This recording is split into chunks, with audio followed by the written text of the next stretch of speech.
Hi, everyone, and welcome to AB Conversations, where we will help you CFP your way out of it.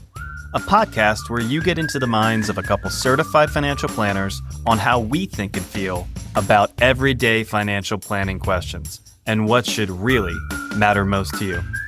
A healthier financial life starts now. So, Adam, different kind of topic today. Not going to be too, well, I shouldn't promise that we're not going to be too into the weeds planning like things, but we're going to lean back into some of the behavioral things that we recognize in planning. Mhm. Most plans don't fail because of bad advice. We don't get the outcomes we want sometimes because we just didn't implement the plan, right? And we've gone through coursework. We know that research shows that clients really only enact statistically a portion of the advice that we give them. And there's going to be many Yeah. reasons we can talk about that behaviorally, emotionally, or we could just say life gets busy. But we really want to talk today in this episode about that inaction as actually its own like planning risk and the Mhm. problems that can come from that. So, long enough intro, but setting the stage here, inaction can be a problem. So, let's talk about it. For sure. Yeah, and even getting into some of these specific reasons, I think these are gonna be fairly obvious to people, but that doesn't make the hurdle any easier to get over Right? sometimes, right? Yeah, it's just us as humans.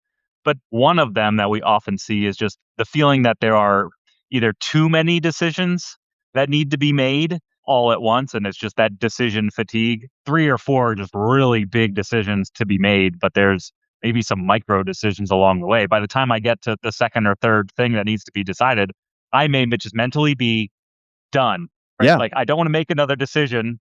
This has been taxing enough. Like, I'm not going to do anything. And inactivity is also a decision kind of along the way, too. And just sometimes it's, again, just maybe too many decisions to make and I'm just overwhelmed, or sometimes they're just very complex and they require a lot more brain Right. power. And you can just, again, you just kind of fatigue yourself very quickly. Yeah, we've seen this because we know that most people reach out to us because they have a big fire to put out, and that's kind of the point, that now we're trying to work through these things and they can feel big or overwhelming. They are also emotional. There are things that we may be suggesting they are resisting in a certain way. We're in tax season, taxes can be painful.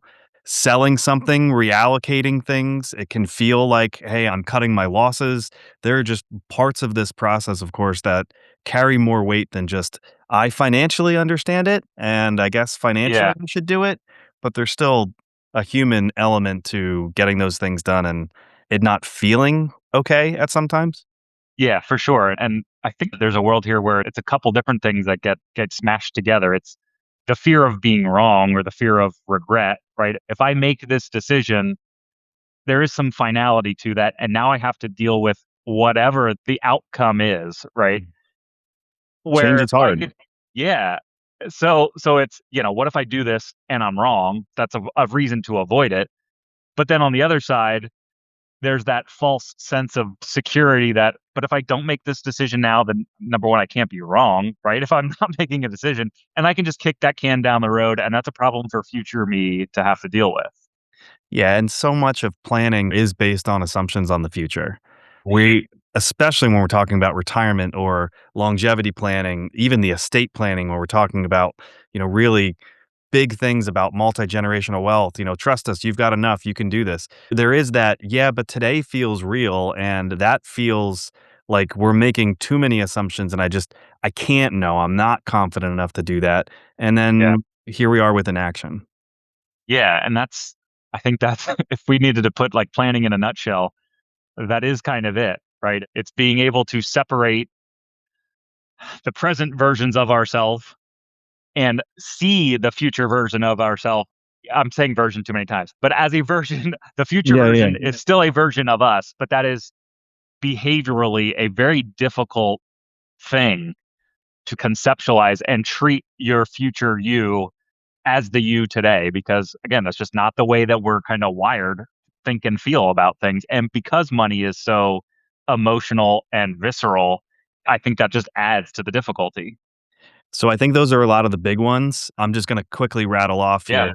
I think that what we're also going to talk about today is kind of just time is passing us by, like that inaction is maybe just because we are too busy. Maybe I needed an accountability partner. Maybe I didn't think it was really that important to get it done, but now too much time has gone by. There is that part of the planning relationship that we have with people that maybe is where we can focus some of the conversation today too. Your inaction is not neutral, right? That in itself is a decision. It can have consequences and that can compound over time. So maybe let's just go through some of those planning examples now that we've set the stage on sometimes why it doesn't happen. Yeah, well, one that I think is kind of evergreen is just having, I was going to say too much cash, but that's all relative, but it's having cash that's not filling a specific purpose, right? We are strong proponents of having enough cash, right? It's the whole three bucket theory idea that cash hopefully allows you to compartmentalize some of the other risk within your investment life. Right. But if that cash is not really there to do a specific job and it's more just there for, I see this dollar amount and I feel comfortable with that, and it's the peace of mind and the safety that comes along with that, that's a powerful tool. Yeah. But if there is a gap between putting that cash to work and reaching maybe some of my bigger picture goals, whether that's retirement or a kid's education, or it's just the estate and legacy side of things, that it goes beyond me, and that could help kind of further those longer term ideas. Yeah, having cash sit idle for extended periods of time is usually one that it's a difficult hurdle for people, because there is so much comfort in having that accessibility to something that is there. It's not going to fluctuate. I know it's going to be there, but if it can be leveraged, certainly that's something we want to address. Yeah, and inaction can mean I just feel like there'll be a better time to invest, or Yeah. inaction could mean I got a raise at work and I didn't really think about what else could be going and deferred into retirement accounts. Like there are those little fundamental things. You said it to kind of kick things off. These sound obvious, but it's part of the reason why we want to kind of just bring attention back to a simple checklist every year. Make sure that things are getting done and holding people accountable. So we could, like in thinking cash and thinking timing with investments, that other one I think is just the Roth conversion idea. We Hmm. are big proponents of trying to get money into that bucket. And there are reasons why people may not think about it. Again, it can be the timing of things, it can be the taxes that may be owed now, but there certainly are times throughout the year where the market is down, and it would be a great time to do that conversion at that time. So future recoveries are happening in a tax free spot. But that is definitely one of those, well, if I put it off, mm, it's still long term growth. You want it to be tax free. Yeah, for sure. Another one is, we'll say, avoiding insurance decisions, but I think that's more through the lens of like that whole legacy and estate side of things when it comes to like life insurance as a Hmm. planning tool, and thinking for our older clients, again, just maybe leveraging this. And maybe it's not necessarily just life insurance, it's the long term care side of the insurance world, right? It's where we've seen those are typically the areas that don't get implemented first because they're dealing with mortality, either death on the life side or the long-term care side of things, which again, it's not the fun planning, conversations and strategies that go around with that. But point being, those are the areas where it's very easy to say, I'll worry about that later, or that's a next year problem, or Yeah. I'm going to hit this hurdle and then I'll think about it and then I'll make a decision. But what we've seen, unfortunately, in kind of real world experiences, we don't know what today brings. We don't know if our health is going to be the same 6 months from now as it is today. And when it comes to life insurance, long term care insurance, your health plays a big role in, number one, are you eligible? But then what does it end up ultimately costing from a premium standpoint? So sometimes it is often better to at least start that process sooner, even if it's just to explore what's possible. But that's certainly an area where the periods of time, if you don't make a decision as you get Yeah. older, that cost is going to increase no matter what. But the wild card of, are you still healthy when maybe you get to the point that is, okay, now I'm ready.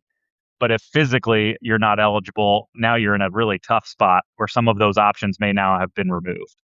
Yeah, and we could tie that right into estate planning, right? I was actually having this conversation, the sidebar with somebody very recently, like, hey, if you could know the day that you would pass away, would you rather that than being able to map it out? But Mm, really, when it comes to estate planning, like whatever you have done today is what's going to stick, because you never know when that time's going to come. So, not updating estate plan or not getting it done, this is a huge risk to everybody. mhm. Dated beneficiaries happen, family Yeah. conflicts in the future happen. So, that is definitely one of those things. I forget what the stat is and I don't want to get it wrong, but if I asked you, what percentage of people have just a simple will, Mm. it's a very low number. Yeah, it is kinda crazy when you think about that. Maybe this is more on the fun side, but it's delaying maybe some of those decisions around retirement or around spending, right? It's maybe somebody working longer than they may have needed to, just again with that maybe, scarcity mindset that I don't know what my own enough is, so I know if I just continue to work, I'm going to be okay. But meanwhile, I'll draw the example, we had a client, my gosh, more than a decade ago at this point, which is kind of crazy to think about, who worked his entire life, retired, and it Mm, was like 3 or 4 months later, he yeah. passed away. Oh, man. Yeah, and like those things just stick with us because yeah, he didn't have the opportunity or the time to actually enjoy retirement when he got to that point. So some of those ideas just around the timing of retirement and hopefully being able to do a lot of these things while you're still young and healthy enough to do them.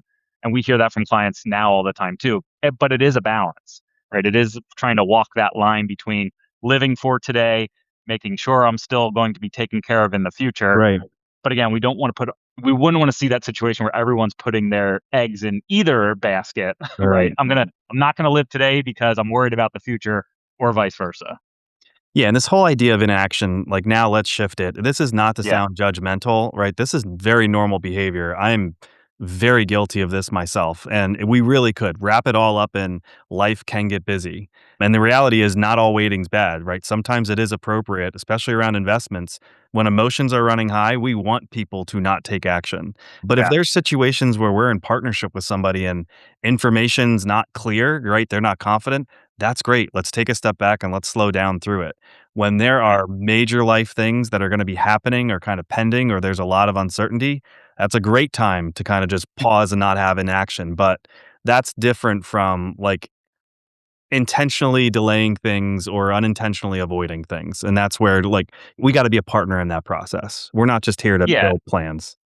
Yeah, and sometimes it is we take our role and responsibility obviously very seriously, but sometimes it's just being that conversation facilitator, Mhm. right? We don't necessarily have the answer in every single circumstance, but we know enough and have seen enough to be able to help people, talk through whatever that decision may be and prioritize because sometimes that can lead to a decision or a confident, outcome that is again, just kind of prioritizing if there's these three different variables, this is the one that is the most flexible to me.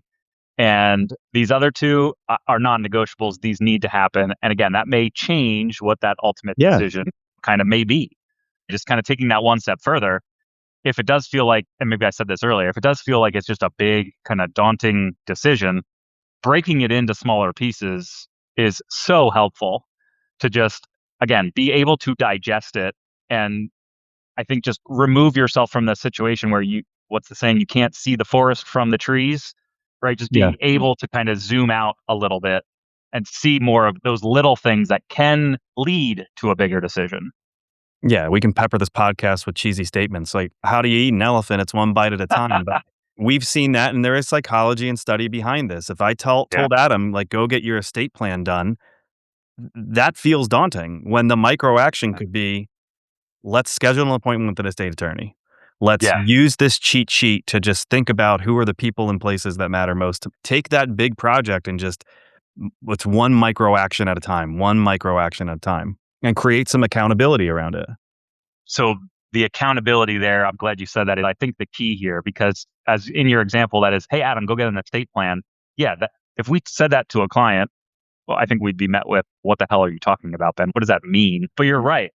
Like, what are those steps? And sometimes that accountability just needs to be, I'm not doing this on my own, right? I have somebody to lean on, whether that's us to help facilitate the conversation. And in this example of, updating estate documents, having an attorney to just help navigate that process and hopefully outsource at least part of that stress and anxiety that goes along with that. That is, I'm fine to just reach out to this attorney. They will help drive the process. There's a lot of comfort and peace of mind that comes along with that. That again, I don't have to be the one solely responsible for every single step of this process.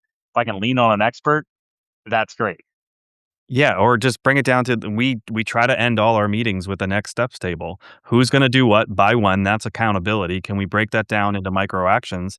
And then if things are kind of stagnating, like we want to create touch points, but at some point let's just do these things together. If it's Yeah. a task that really you could be doing, but either because of you're uncomfortable, you don't know how to do it, it's not clear, then we'll often call for a working meeting, bring the laptop in, Yeah. let's just do it together. Because that is kind of, I'm not trying to rush to the end here, but we do need to kind of just break that cycle of inaction. And some of that can just be, yeah, we've talked through what needs to get done. We kind of agreed to what needs to get done.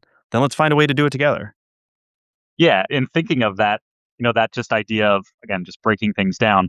I struggle with this with my kids too. Momentum is a real thing, right? So if I'm staring at all of these different decisions, or I'm just, all of these things are kind of floating in my head, that can very easily lead to just that feeling of just being overwhelmed. And you know what? It's too much. And I'm worried about making a wrong decision. I'm just going to avoid it. But to your point, right? If we're able to start to build on, here's our next micro step. We check Mhm. that box, we cross it off. There is that real behavioral kind of, it scratches that itch of, I can see some progress. I'm building this momentum. And in our experience, that usually continues, hopefully till you get to the end of the process. But yeah, I think that's a big piece. And sometimes it's as simple as, you know what, just I'm not in the right mindset right now. Let's revisit this in X months. Like, Sure. but actually putting a time to it and not just the general, well, we'll talk about that later. Just giving a deadline, but we often like to do that in meetings. If it isn't something that needs a decision today, but we don't want to lose track of it in the future, we will put a reminder in our system just to touch base. This was what we said we wanted to come back to. Have your feelings changed? Again, just that accountability that it's not going to slip through the cracks. Yeah, and here's how I'll bring this all the way back around to the big picture of planning here. We want to do the best we can to tie all of these next steps back to what people say matters to them, what they value. So, using that random example of estate planning, like we don't have clients that say, "Yeah, I want to leave a mess behind to my wife and kids. Let them figure it out. I won't be here." No, they care about these people, so we need to take these next steps because that's aligned to what you value. So all of this like talk of inaction, it is normal, but we really Hmm. want to normalize it in a way that we can now say, "All right, how can we help? What do we as advisors need to do?" And we take the implementation side of planning that we need to own a role in that. Yeah. And I guess maybe one last thing to kind of note is, there are certainly planning decisions that are irrevocable, right? You get one chance to make the decision, and those certainly carry a lot of weight. But there's a lot of things that aren't irrevocable Right, like yeah. that, right? That we can just pick the next best step. Doesn't need to be the perfect solution here, but if it's moving me in the right direction, sometimes that's good enough in the short term, right? And I am certainly guilty of this, that if you're going to do something, you do it right. But sometimes, I feel like you have said this for forever. Progress, not perfection, Yeah, is right. still, it sometimes is a good outcome. Yeah, that's a great way to wrap it up.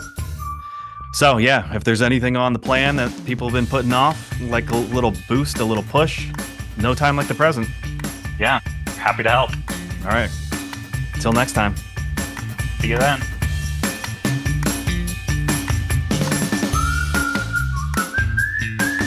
Hey everyone, Adam and I really appreciate you tuning in.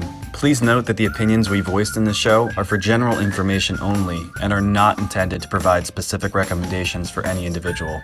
To determine which strategies or investments may be most appropriate for you, consult with your attorney, your accountant, and financial advisor or tax advisor prior to making any decisions or investing. Thanks for listening.